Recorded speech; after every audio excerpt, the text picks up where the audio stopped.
We are back with another episode of Boots, Balls and Bras with myself, Fara Williams, the amazing Anita Asante, and Neat. Look, we're back in studio, finally. Delighted to be back. Good lighting as well. Exact, good lighting. Hopefully no audio kind of blankouts from my poor internet. But busy week. Last week you said on the pod you was doing a game show, am I right? In thinking. Oh yeah, I was doing something in conjunction with Soccer Aid. To raise charity and money, obviously, for UNICEF. So that was a great experience. I can't reveal too much, but hopefully you'll get to see it in the summer. Did you come out shamed, or was you kind of like... Do you know what? I didn't come out in the first round, so I'm really happy. That's good. Do you know what? It felt like a bleep test, you know, when you're waiting for that first player to go out. Yeah. So, mate, I do know that, because I would be that one that was waiting for the player to go out the bleep. 100%. But yeah, that's good. And I seen you on Sky Sports. Yeah, I was doing the Man United game against Villa, and actually it was a really good game. It was kind of like, for me, it wasn't a 0-0 game in terms of the performances, but lots of action. Just gutted there wasn't any goals, and obviously for my former club Villa, it would have been nice to see them get their first sort of big result. Yeah. They were the better team, right? I think they were the better team, yeah. Overall, they had the best chances, they had more possession, they played with more confidence, and I feel like they've been a bit unfortunate as well in some of their matches, but they've got an opportunity potentially this weekend coming to turn it around. So we'll see. Anything else you've been doing this week, or just is that it? Keeping busy with the baby? Yeah, just trying to be a mum, isn't it? I don't know how that feels. Getting up bright and early, you know, for the nursery run, but otherwise all good. All good. Yeah. And you was at you was in Switzerland, weren't you? I was. I mean, I've had a bit of stick for the draw. Drawing England, Spain. I mean, I know nobody wanted that, myself included. If you see the names when I pulled out England, and then it was a big smile. What faces were you pulling? Big smile for England, and I was like, oops, it's Spain. One of them. But you know what? I was actually so nervous doing it, and in the build up to like doing the draw. I mean, you've done a draw before, turning the balls and not dropping them and making sure everybody could see the name. And they told me before I did it in the rehearsal that Rachel Brown had previously live on the show dropped the ticket, like the name into the hole.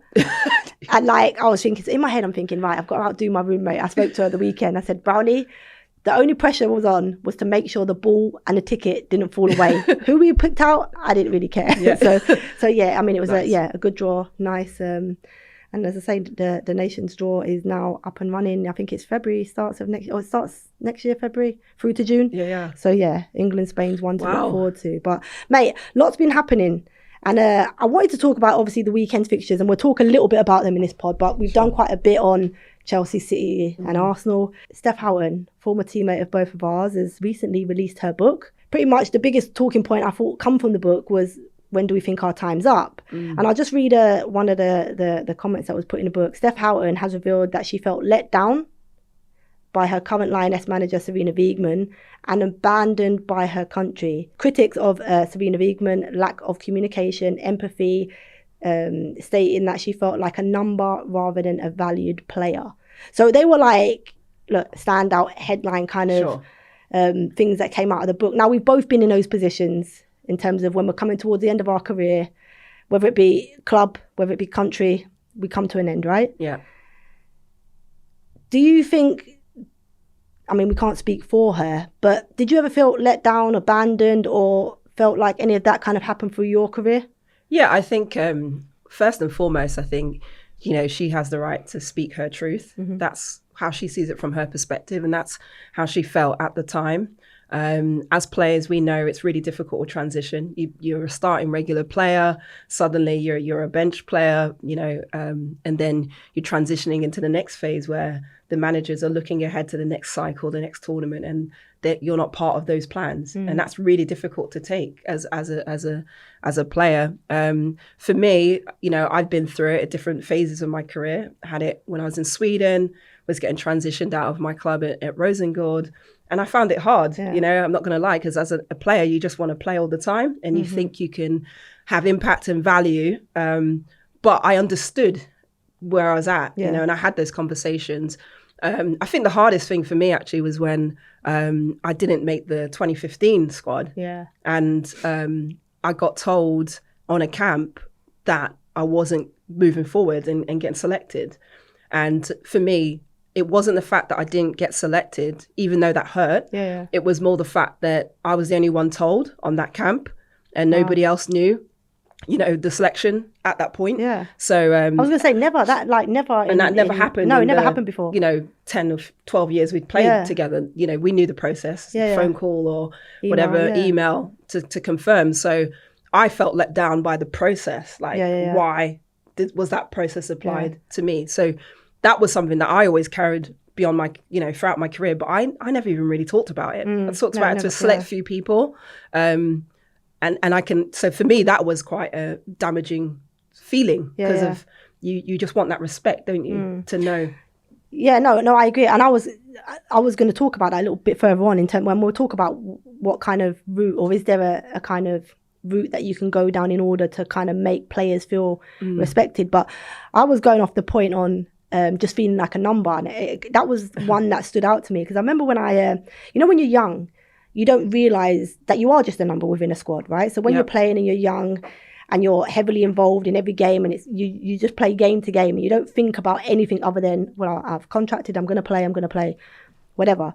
And you play numerous amount of games, and I know I did. And look, mate, you played with an ACL in a European Championships that they didn't know that you had.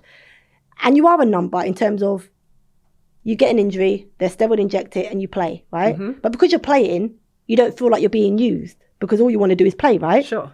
And then you get to the end, and then you get a little bit older. And I remember being at Reading, and it was after my first season, and I had a really good relationship with Kelly Chambers at Reading. And I walked into the training pitch, a couple of the girls, and I can't remember how the conversation started. And I was like, anyway, Kelly, I'm just a number to you.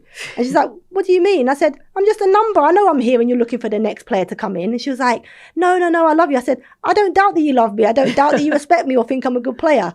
But I know you're looking for somebody to replace me, and not just me, but even these girls next to me. And it kind of faded. The conversation kind of faded. We went onto the pitch. But I think as you get older, you realise you are just a number, right? But that's the game. Mm-hmm. I kind of accepted that as I got older. There'll be managers that really like you. There'll be managers that don't. You'll be in, and when you're in, it's great. And you don't feel like a number. And even if you're injured and playing with a broken leg or whatever, you're still playing, and that's what you want to do.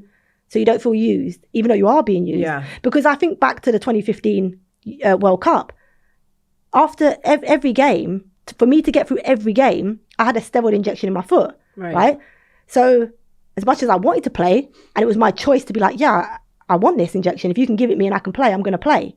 But you are being used, right? Because really, health-wise, you really shouldn't be playing. No, right? Totally, yeah. But then when you're older and people start to look at that transition of okay, you're now a little bit older, I'm going to start looking at the younger players, but you yourself feel fit and healthy and that you can still compete, and they start to fade you out, that's when it hits and you're like, well, I am just a number. Yeah. Even though you were a number when you were being used, when you was injured. You know what I mean? It's did you ever feel did it ever strike you throughout your career that you were just a number, or was it only in the hard times that you felt that way? Oh, yeah, 100%. I think the realization for me was when I played in America and went to play full-time professionally in the WPS, because you could get traded. Yeah, it's crazy. Do you know what I mean? I was in New Jersey 1 minute, and next minute I'm in St. Louis Athletica in, the Missouri. And I was like, okay, I'm actually a commodity. You can just move me around. That league was crazy. When I saw that happening, I was like, thank God I'm still in England. Explain a little bit about that, because that was, watching from the outside, I'm like, mate, 1 minute you're in New York, next minute you're Philly. Yeah. So basically your club, or franchise as they call it, can own your rights. So if they want to trade you for a spot for next season in the draft for another player or a player in another club, they can do so at any point. So, my second season there, they were just called me into the office, spoke to the GM, the head coach, sorry, we've traded you to St. Louis. You'll be off on a flight in the next 2 days. Literally within 2 or 3 days, you're out. You could be playing your former club that weekend. Yeah. Which is so bizarre. It's crazy. And, America's massive. So you literally one end of the country to the other. So that was a massive reality check for me, that I'm not in control necessarily, even of my career path and what directory, because I'm not picking what club I want to play for. I don't know what style, if I fit into that style of play, and I get on with the team and the management. But, I think in terms of Steph, going back to Steph, do you think her feeling is more heavily weighted because of the fact that she was England captain for as long as she was. And, 2012 probably in terms of her profile, exploded a bit more. And she feels that perhaps she didn't get the send-off she wanted, that kind of finalization of this is what you've achieved with us, and yeah, no, I think so. I mean, it's a great question, isn't it? We all want the fairy tale sending off, right? We all dedicate, every minute of our life, sacrifices or choices, as some would say, to be the best and play at the highest level for as long as you can. And you all hope that your final game is that fairy tale where you kind of get the opportunity to thank the fans or your teammates and kind of have that final game. But I think it's different with international to club. I think at club, you're on a contract, right? Yeah. So when you're coming to the end of the contract, and those conversations with managers probably happen in terms of, look, it's your last season, we're not renewing it. Yourself, agents can't get you a contract anywhere else. And they might give you that fairy tale, given the relationship you have, to kind of have that. So I think at club is completely different to country. Country, you can be selected or non-selected anytime throughout your career. You've seen players that have been selected. There was a period where managers didn't like them. They'd get recalled when a new manager come in. And I think international is different. Yeah. You're not contracted to play for England. It's a choice of a manager whether they think you're in form or not form, injured, not injured, or whatever, to be selected. I'd have loved for a fairy tale ending to my England career. I mean, I played for them 172 times over a 19-year career. 19 years in the England squad. Insane. And, equally, I can kind of feel what Steph felt in terms of that kind of, the way that I was treated by Phil Neville, I felt wasn't what I felt I was deserving of. I felt there was no respect there in terms of me being faded out. And I'll talk a little bit about it. And I guess if England went on to win that World Cup that year, might I have been as hurt from that decision as Steph was missing out on the Euros that we end up winning? Because the treatment seems the same. And I remember Phil Neville, I remember vividly, I remember the conversation. I'm sat having afternoon tea. I think it was the 29th of October before the World Cup. So it was in 2018 because the World Cup was in 2019 in France. And I got a phone call. We'd qualified for the World Cup out of the group stage. We had 2 more group games remaining. And I saw this number come up and I knew it was around the time of selection. Phil Neville. I answered the call. He said to me, look, we've qualified for the World Cup. This is an opportunity to see some young players. I don't feel like you're playing at the levels that we're used to seeing you. And I paused because I didn't, I never ever questioned the manager. And he said, so we won't be taking you in this camp. I said, okay, thank you. Put the phone down. I got player of the month that month. I think I scored like 3 goals within the league at Reading. And I was thinking, I'm not playing at the levels, but I'm playing in a team that aren't supposed to be competing with the top teams. Yeah. I'm still scoring goals. And my performances, I felt, were good at that time. I felt like I was it was my second year at Reading. I felt like in a really good position. And I never heard from him again. There was camps in January, there was camps in February, and I never heard from Phil Neville. Yeah. They do the selection in July. And I watched the reveal, and Phil Neville was talking to the press. Somebody in the media had asked him, so have you spoken to Fara? Decision around that. Yes, we speak regularly on WhatsApp. Now, what I wanted to do was come out to the media and say, you effing liar, we haven't spoke. What I then returned to my phone and got was a message off Phil Neville. Can we speak? Right. Yeah, sure. Call me tomorrow before 8 a.m. He did. He rang me and we had this conversation, and I was open with him and he was open with me, and we had this conversation. And he basically said he didn't pick me in camps because he wasn't going to play me, and he thought it would have been disrespectful to pick me in a camp that he was going to play players ahead of me, given what I'd given to the country. Okay, I understand it from that point of view. Probably could have been said to me a little bit earlier, maybe face to face, when I'd been in camps. And then he said, and we got into a conversation, I don't really want to go into it. And he left me with, your international career is not over. And I was like, bullshit. I'm 37. You're not taking me to a major tournament. Why would you take me, as you mentioned, on that next process to qualifying for the Euros? It's not going to happen. So I know it's over, and I'm happy that it's like I'm okay with it now because I accepted it back in October when I never heard back from you. Yeah. So I accepted it. I'd already processed that I wasn't going to the World Cup. So when the announcement was there was no pain. There was no disappointment because I'd already processed it and kind of knew myself, okay, whatever, I'm not going to be an England player anymore. What did he do? We get back from the World Cup. They finished 4th in the World Cup. They had 2 friendlies. He selected me for the camps. And I was thinking, why have you done this? I think he did it to prove a point that, you still have a career, but never picked me after that. Right. I mean, the only good thing, if you talk about fairy tale, and I look back and I think actually it might have been a fairy tale ending, because I got to play my last game at Craven Cottage for England against Australia. 10 minutes I come on as a sub. And actually that was where I started my career as a player, Fulham. So when I was 11 years of age, I started at Fulham. I remember running through the turnstiles at Craven Cottage, you know, getting my free shin pads off the community at the time. So it kind of ended as a fairy tale, but I made that fairy tale myself in terms of kind of relating the two. But in terms of that communication, it was never there. But I think it happens to all of us. Yeah. So it wasn't something that I was bitter about. I think it could have been done differently for sure. But I think when you know the game, that is football, right? Football is that. Of course. Sport is that. Yeah. We all come to an end. We all have a start and end. We have a journey in between, ups and downs, injuries, not injuries, and then it ends.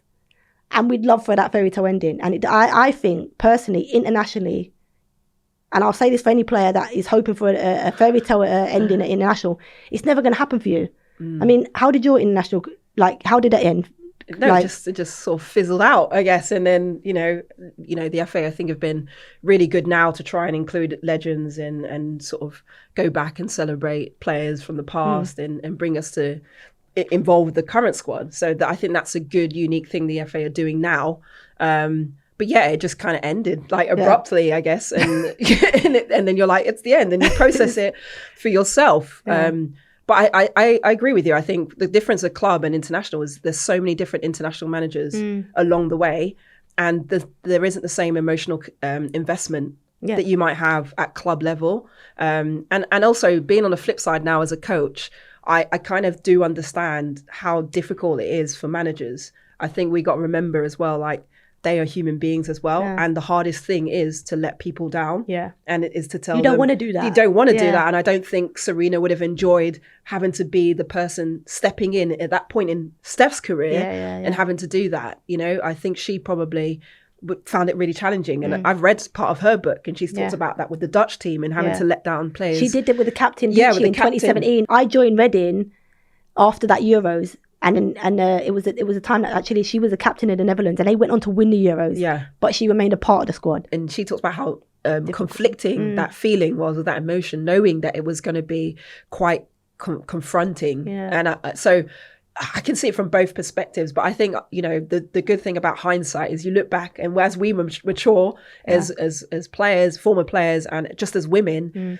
I think you can kind of see the full circle elements of it, and that it is difficult, and you kind of suffer through it, and you kind of have to go through it. And that's just part of being an athlete. We all have the highs and the lows, and, you know, just celebrate those highs and try and process the lows. Yeah. And hopefully it makes us better people and more resilient as well. It did make her more resilient, because she had a difficult time at Manchester City as well for her last couple of years of her playing career. Off the field, you hear her talking about her difficulties. But Nietzsche, you know, I know, if we look through a clear lens, we're selfish as players. Yeah, we can and in a good way, and sometimes in a bad way. We can be quite arrogant, can't we? We kind of only think of ourselves, even though we work within a team.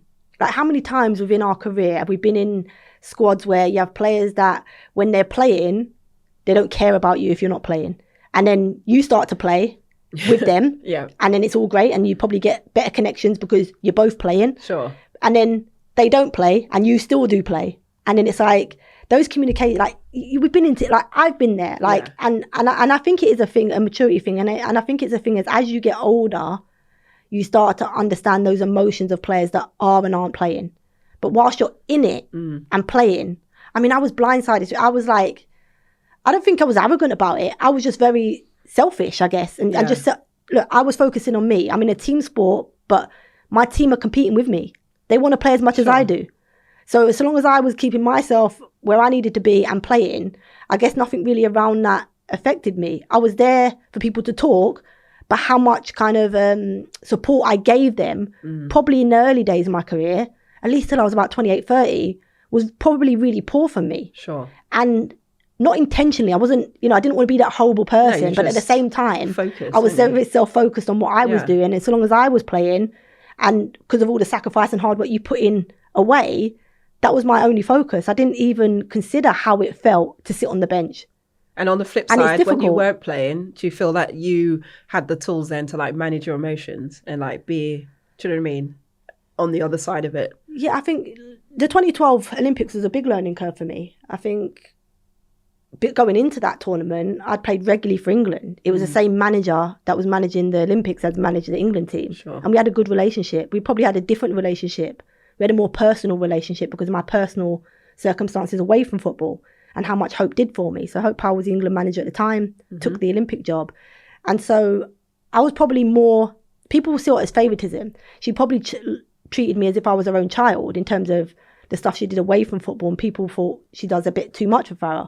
Well, actually, I gave as much, to training and everything as everybody else did. And it proved that when other managers come in and still kept me in the squad.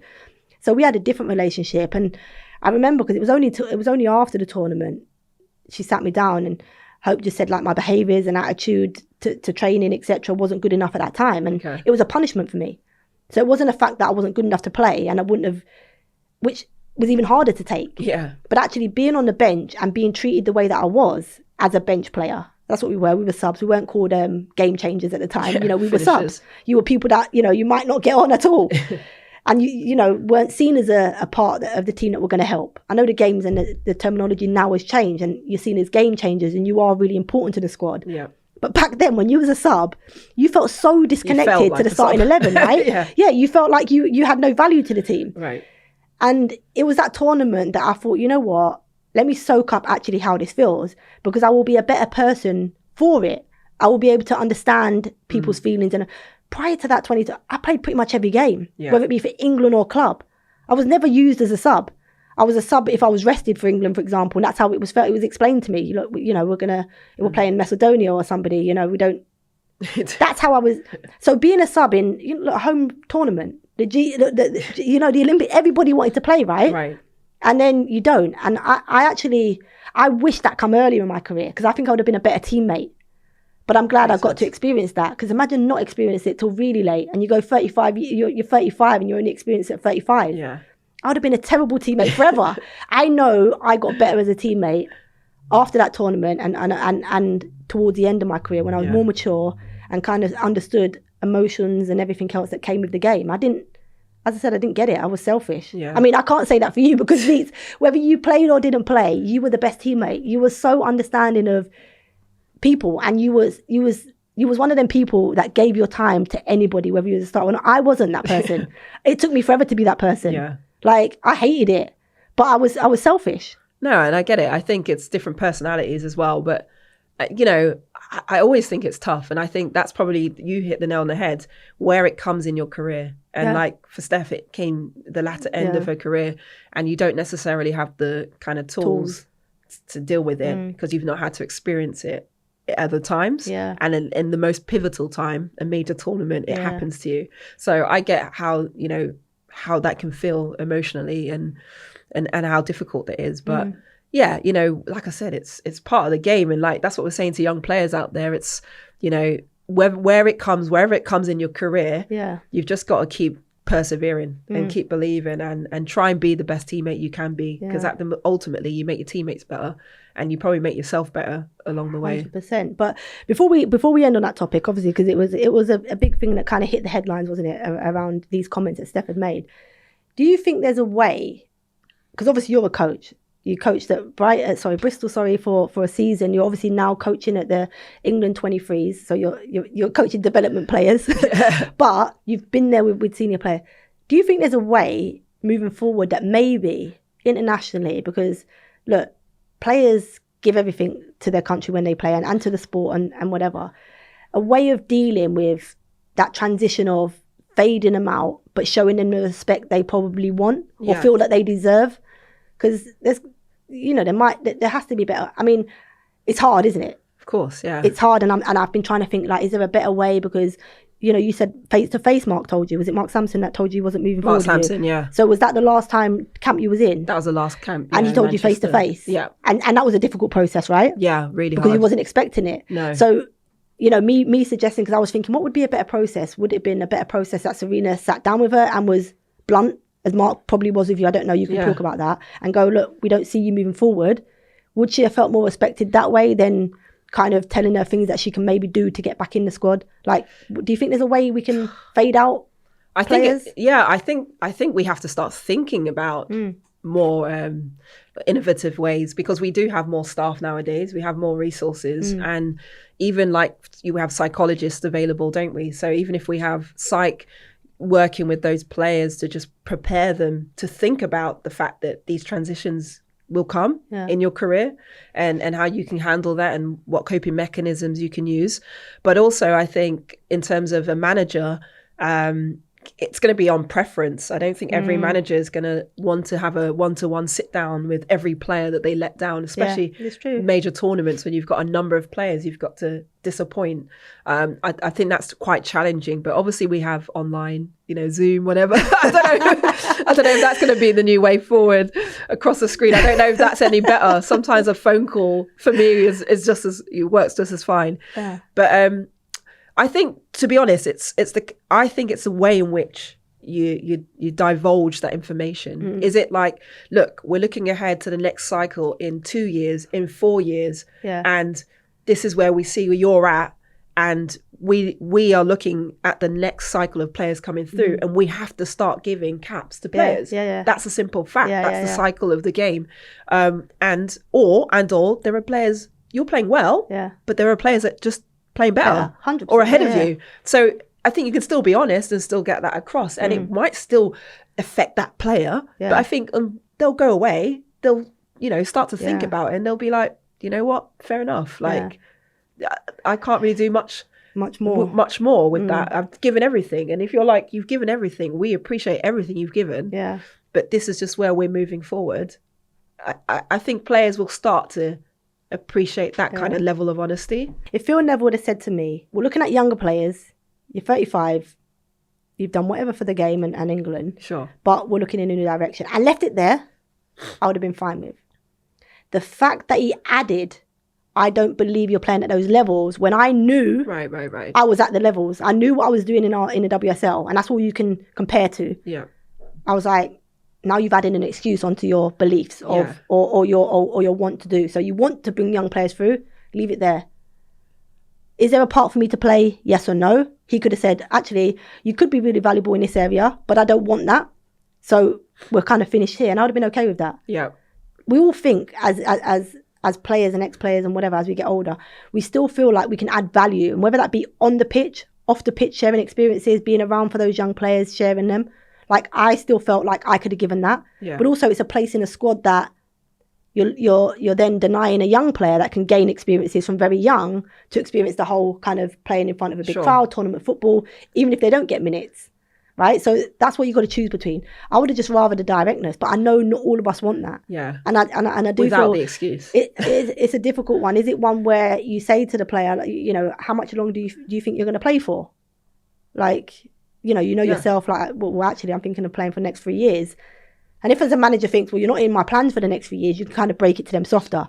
If they say, I'm going to play for another year, and the manager's thinking, well, that's great to hear, because I was going to fade, it makes the conversation again even easier. Maybe I'll put it onto the player. How long do you think you're going to be playing for? And I think the player will then be like, oh, he's asking me, am I retiring anytime soon? But I think that's a difficult one, and it's open for everybody's opinion. And as you said, that's the view through Steph's eyes, and we can't, tell her that it's not her truth, because it is. And she would have felt, I think, even more gutted at the fact that they went on to win that Euros that summer. That she felt like, even if she wasn't the captain in that tournament, she felt like she could have gone. And we do know that, we can add to that she was, before the tournament, injured quite a bit for her club, and was fighting back that injury to get fit for the squad.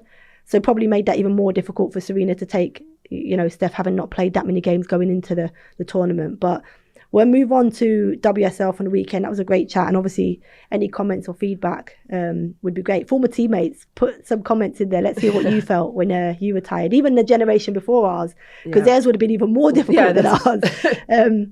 But let's go to the weekend, because we saw Arsenal at the Emirates Friday night against Brighton.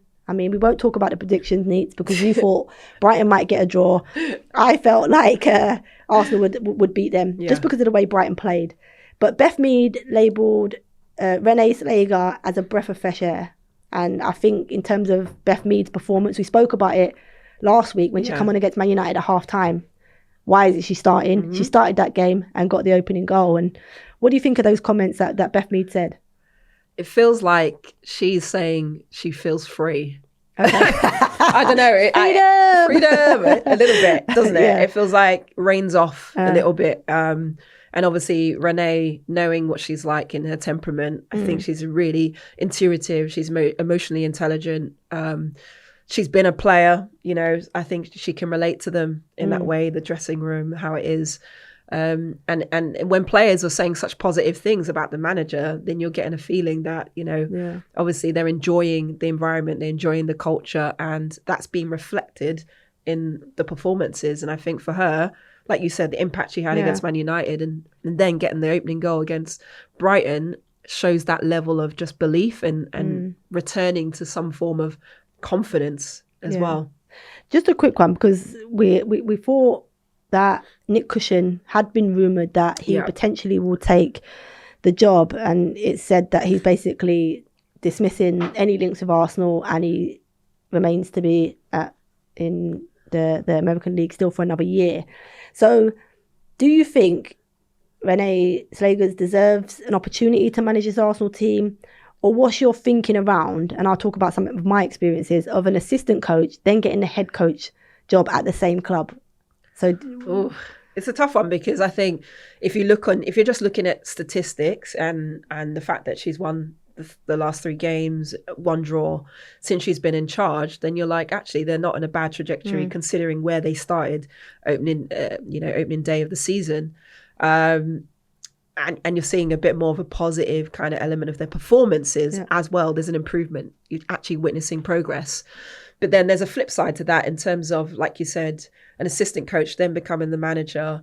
How does that affect the overall team? There might be players in a team that really, you know, love her, think she's great.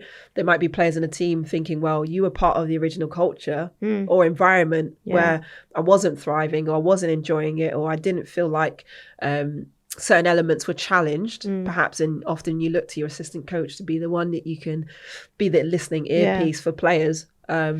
So there is an element of that. But at the same time, now we're saying Nick Cushing isn't coming potentially. Then is there a point for Arsenal to rush a new, you know, a decision and getting in any manager at this point in time? Or do they just stick with wait till the summer, you know, or even next season to really plan strategically who do we want and have a proper process?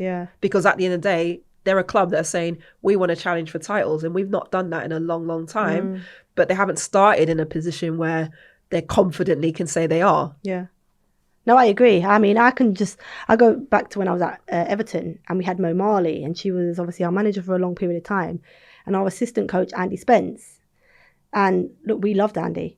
He was our sports scientist at the time, as well as being assistant coach, as well as being a good friend. And, you know, I know a lot of the players had a really good relationship with him. He was kind of, as you mentioned, he kind of give you that freedom, that, you know, that listening ear, all of those things that you probably don't feel you can connect with your manager, or some players don't feel like they can. And he was the go-to between player and manager.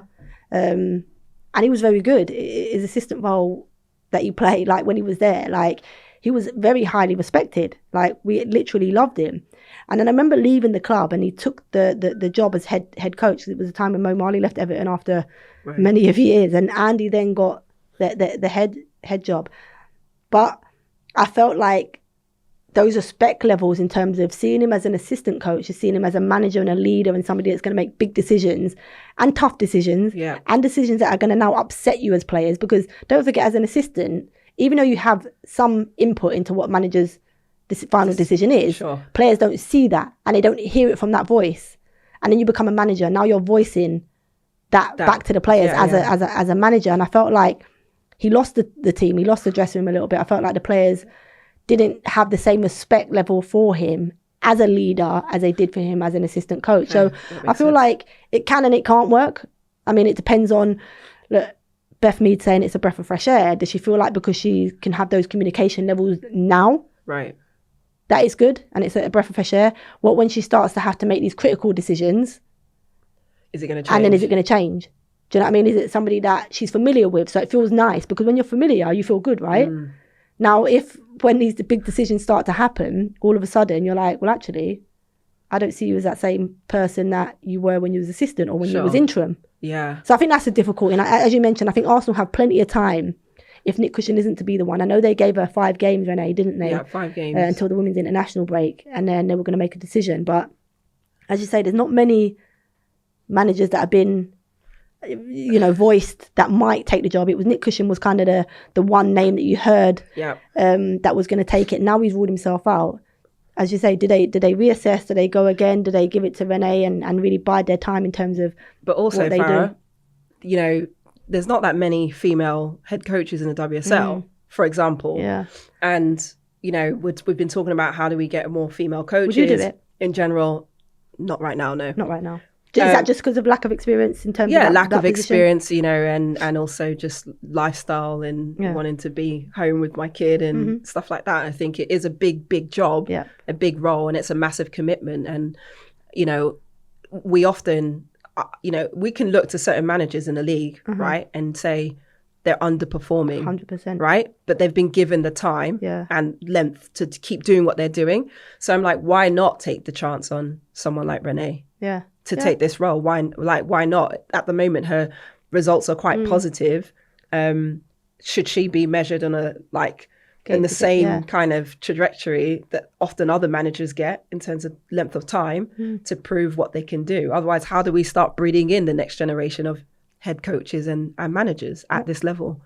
You know what I mean? Yeah, absolutely fair point. Yeah, I mean, as I said, the only female that I thought of at the time was Casey Stoney. Yeah, same. As you say, knows the club.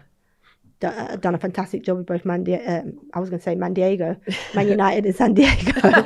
So she was somebody that, as I said, come to mind and were quickly ruled out. So it blew my mind when I heard Nick Cushion. I thought, wow, this would potentially be a great appointment. And now he's kind of said that he hasn't heard anything. So I mean, it'd be an interesting one. And Arsenal fans, let us know what you think. Should Renee Slegers be given an opportunity to move the team forward, or do you think they need a higher profile manager in order to do that? But they beat Brighton on Friday night 5-0. We saw Manchester City 4-0 winners. We saw Chelsea beat Liverpool 3-0. Obviously, West Ham got their first win of the season, 1-0 beating. Massive. We saw Aston Villa drawing with Man United, and Crystal Palace drew as well. They drew their game 1-1. So there were some big results at the bottom of the table this weekend. But let's look forward to this weekend coming up. We won't talk too much on the games, but I believe every WSL fixture and Championship fixture for the first time ever in a women's game will be played at the men's stadium. Now, how much does that show that the game, is trying to grow and is trying to get better? Massive. It's brilliant. I think it's fantastic. Across both tiers that they're doing this on the weekend. I think what an opportunity for the fans as well to get to the club stadium and watch their teams play, and for the players to walk out and feel valued and seen and get the whole dressing room vibe and seeing your shirt hanging up in a lovely dressing room. You love it, don't you, as a player? You look forward to these moments, and they don't come around they haven't come around that often in the past, but now it's becoming a bit more of a trend. I think it's great, and I hope to see it continue and happen more regularly. Yeah, it will be nice. But as you said, the Championship teams as well, so that's fantastic. But Brighton host West Ham, Spurs Arsenal, so we've got a derby, a London derby. That would be a great game. Chelsea Man City is the big one of the weekend. Obviously, City sitting top of the league. They go to Stamford Bridge. Aston Villa Palace, then we've got Leicester versus Manchester United, and Everton Liverpool, Merseyside derby. So two big derbies within the weekend's fixtures. So that's what we have to look forward to.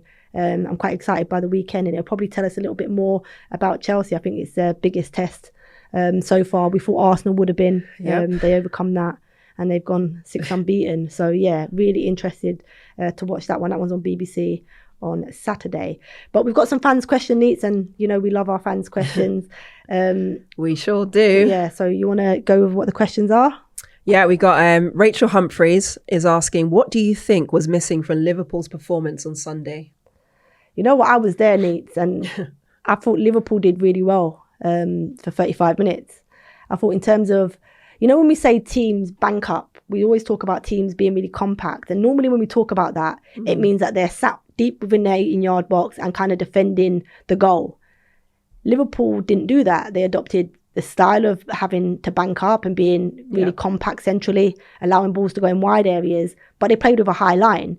And what that allowed them to do was counter press in higher areas to give themselves opportunities closer to goal. Yeah. And they did that quite early on against Chelsea. And I felt what they lacked in that area was decision making in terms of how many touches do they need to get a shot away, and what is it the right decision to shoot or pass. And they got that part of it wrong in the first 35. But they forced Chelsea to play into their press or into the congested part of the game centrally. Yeah. Chelsea, in the opening 5 minutes, they played 2 long balls into the channel and made Liverpool players face their own goal, right? Yeah. And defenders, hate facing their own goal. And then they neglected that for 35 minutes, which was, I was like, look, they're showing you where the space is. It's beyond them. And they didn't use it. And then they got, I'm saying a lucky goal, a little bit of lapse in concentration. Gemma Evans jumps out of a press centrally and they get a goal. It ricochets and kind of falls to Ramirez, who puts it in. And then Rachel Laws, who I've given a little bit of banter to, I don't know why she decided to go all the way around the ball to make a square pass. She should have cleared their lines and gifted them a goal. And I think that really hurt them. So on that game, I think actually Liverpool defensively, in terms of concentration, I think that they'll know that if they make that one lapse in concentration, they'll be punished against the top teams. I think it proved that. But I also think in the opposite end, they just need that more ruthlessness in terms of their decision-making to really hurt some of the top teams. But what did you take? I think you surmised it perfectly. I was going to say decision-making is what really let down Liverpool in their in possession, especially in attacking third, because they actually created such good opportunities. And it was because, like you said, the high line, they could squeeze the space.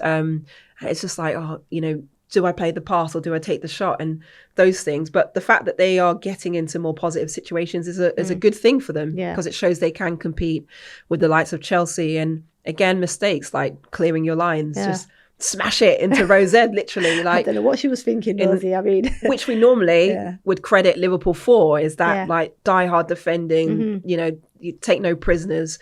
But for whatever reason, just those little errors, I think, gave Chelsea an opportunity. But also on the flip side, Chelsea didn't capitalise enough, considering even though they scored 3 goals, in playing beyond.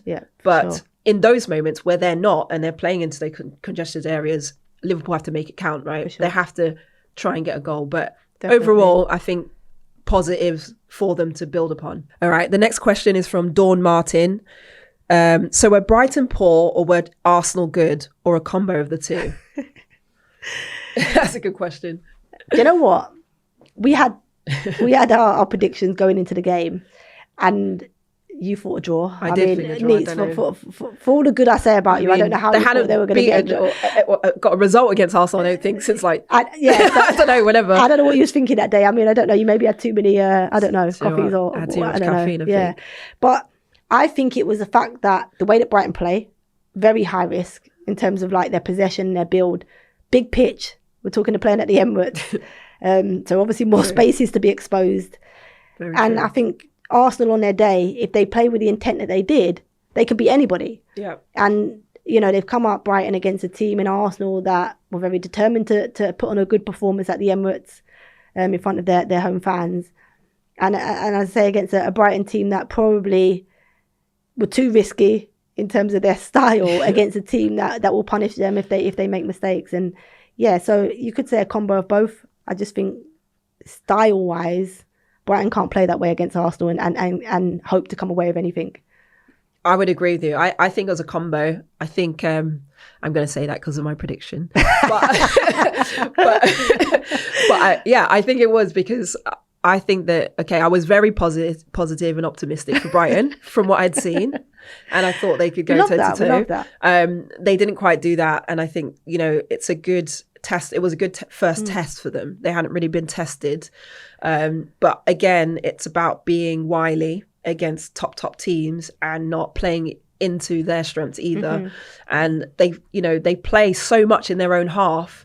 The risk of turning over the ball is so high. Yeah. It's like Mourinho's like, don't play in your half because the risks are less. Like, that's almost the thing Brighton need to adopt against Arsenal. For sure. But I like that they try and build and all of that, but there's a time and a place and how often you do it. And I just felt that at times that Vicky Losada was trying to make things tick, but she was getting utilised too much in terms of like a back three build, like instead of pushing her higher to make numbers so they could break those lines. But Arsenal were just on it. They were just on it. Like they were, everything clicked for them. The intensity was good. They had really good performances for a number of players. So 5 different goal scorers. Yeah, 5 different goal scorers. So it was always going to be a difficult day, I think, for Brighton. It was. And that rounds up our Boots, Balls and Bras for the weekend. If you like, subscribe, comment, whatever the sayings are, we say it every week, but make sure you do, guys. But thanks for listening, and we'll be back next week.